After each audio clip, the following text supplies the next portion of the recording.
In this video, I'm going to show you how to add a folder to the Chrome Bookmarks bar in just a few easy steps. This is a super useful trick if you want to keep your bookmarks organized, separate work links from personal links, or quickly save your favorite websites into neat folders right inside Google Chrome.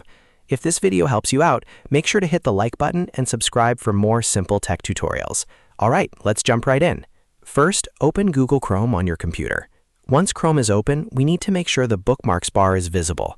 To do that, press Ctrl Shift and B on your keyboard at the same time. If you're on a Mac, you can usually use Command Shift and B instead. As soon as you do that, you should see the Bookmarks bar appear directly below the address bar. Now that the Bookmarks bar is visible, move your mouse over that area and right-click anywhere on the bar. A menu should pop up with a few options.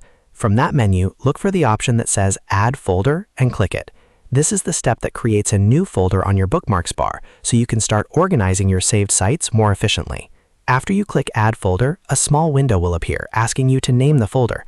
This is where you can type whatever label makes the most sense for you. For example, you could name it Work, Study, YouTube, Shopping, or anything else that matches the bookmarks you plan to save there.